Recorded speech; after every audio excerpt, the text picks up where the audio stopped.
5 kecintaan bagi seorang mukmin. Jadi ternyata bahasan cinta bertahun-tahun sampai rambutnya gonta-ganti warna. Ternyata kajian tentang bahasan kecintaan itu hanya dalam 5 hal ternyata bagi seorang mukmin. Tapi sebelumnya ingat, cinta itu adalah anugerah dari Allah. Siapa yang dia tidak memiliki cinta berarti dia tidak dianugerahi oleh Allah. Ya, saya ulangi. Allah Subhanahu wa taala berfirman, "A'udzubillahi minasyaitonirrajim. Wa minan nasi may yattakhidhu min dunillahi andada yuhibbunahum ka hubbillah walladzina amanu asyaddu hubbalillah." Di antara manusia, Al-Baqarah 165, dan di antara manusia ada orang yang mengambil tandingan-tandingan selain Allah, dan di antara manusia ada orang ya mengambil tandingan selain Allah, dia cintai daripada Allah. Dia lebih mencintai, seolah-olah dia mencintai Allah. Artinya kecintaan yang salah. Maka Allah tegaskan apa? Akan tetapi orang yang beriman itu amat sangatlah cintanya kepada Allah. Nah, cinta itu adalah anugerah dari Allah. Siapa yang dia tidak memiliki cinta berarti tidak dianugerahi oleh Allah. Dan hidup tanpa cinta bagaikan taman yang tak berbunga. Ya. Begitulah kata para pecinta. Kata para pecinta. Kemudian kalau dari negeri jiran ungkapan tentang cinta itu lain lagi ya. Nah ini Bu Desi dengan Bu Ayu ini kan dekat Malaysia sedikit lah daripada dari sini ya kan. Apalagi gimana Bu Eva ungkapan tentang cinta dari negeri jiran?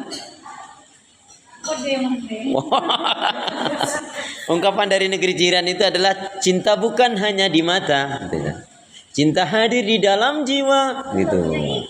Yang dibuktikan, kelanjutannya, yang dibuktikan dengan amal ibadah, itu cinta yang benar ya. Jadi cinta bukan hanya di mata, tapi cinta itu hadir di dalam jiwa, yang dibuktikan dengan amal ibadah. Baik.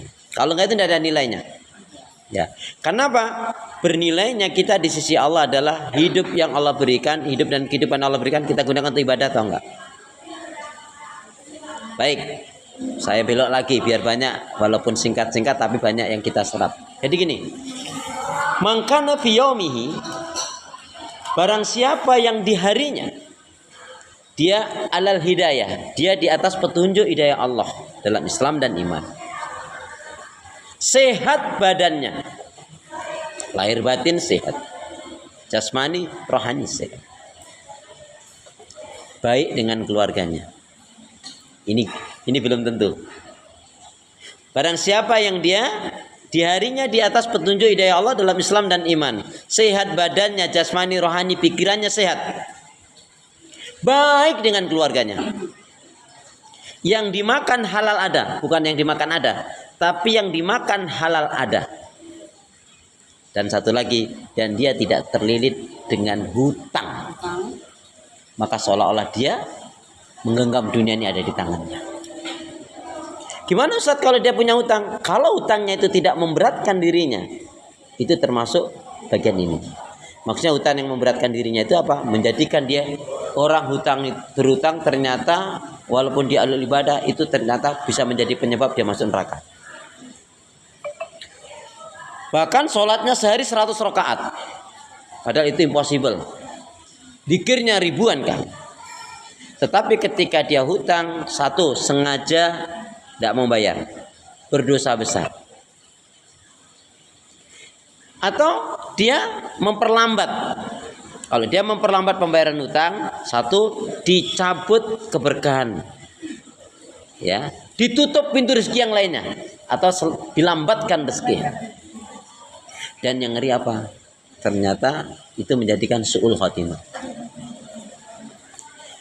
Kenapa? Karena masalah hutang ini sampai Nabi kan nggak mau mensolatkan kan, sampai ada orang yang menanggungnya. Makanya berapa banyak anak ketika masalah orang tuanya meninggal warisan, wah berebut. Begitu utang orang tuanya banyak, enggak, kakak aja deh. Karena apa? Warisan itu bukan hanya yang ditinggal uang, hutangnya termasuk warisan. Berapa banyak ibu-ibu misalkan, ya, lagi nyantai nih. Ini ceritanya ibu-ibu ya, lagi nyantai terus ya paket gitu. Ya, ada lagi goreng lagi langsung dia bilang, "Ya." Langsung jawab gitu. Tapi giliran ya paket COD, papa jadi pasang. Tadi ketika bilang paket, tolong. Tapi begitu bilang COD, papa. Ada pernah ngalamin gitu? Astagfirullahaladzim. Di sini sih enggak ya. Di sana lah ya. Atau di sini enggak beda malah. Astagfirullahaladzim.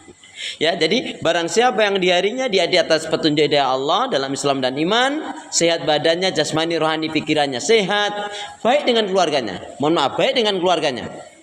Berapa banyak orang sehat ya di atas petunjuk dari Allah, tapi dia enggak baik sama orang tuanya, enggak baik sama kakak adiknya, enggak baik sama saudaranya. Maka itu dia belum mendapatkan keberkahan hidup sebetulnya. Kalau enggak baiknya itu dari keluarganya itu lain ya, dari kakaknya, adiknya karena iri dengan dia. Tapi kalau enggak baiknya gara-gara dia penyebabnya. Kan ada orang ketika dia miskin, ya Allah ya. Ya. Dia berdoanya sampai Masya Allah, ya Allah, ya Allah, ya Allah, sampai nangis-nangis. Baca Qur'annya, zikirnya, tahajudnya, Masya Allah. Ketika dia miskin. Tapi ketika dia diuji oleh Allah dengan kekayaan, dia malah apa? Ya, dia malah bersyukur, Masya Allah. Kan baik banget orang ini ya. Jadi ketika miskin dia sabar, doanya baik banget gitu ya. Tapi ketika diuji oleh Allah dalam kebaikan, kesenangan, kenikmatan, dia malah bersyukur. Ini kan baik banget nih orang berkelas seperti ini loh. Tapi ada juga kebalikannya. Ketika diuji, diberi oleh Allah, kan kaya miskin itu juga ujian, bukan pilihan loh. Siapa sih yang ingin pilih jadi orang miskin? Kan nggak ada. Maka kita nggak boleh menghina, nggak boleh nyalakan. Ya kita ngasih nih kak, nih dek, nih kasih keponakan nih. Payah kamu ini miskinnya lama banget. Ya Allah, astagfirullahaladzim. Itu nggak ada nilainya loh kebaikan kita. Walaupun candaan. Iya, walaupun candaan yang ngasih aja tuh. Jangan-jangan pernah ini. Astagfirullahaladzim. Ya ngasih aja, nggak usah dibarengin. Payah kamu ini miskinnya lama banget. Astagfirullahaladzim. Nauzubillah min dzalik ya. Baik. Kemudian ya ada nih orang kaya, diberi kekayaan Allah, tapi yang penting nggak bersyukur dia. Sama orang tua lupa, sama kakak adiknya, saudaranya lupa. Ya, sama tetangga kiri kanannya juga nggak peduli. Ada pelitnya 17 setan. Ya.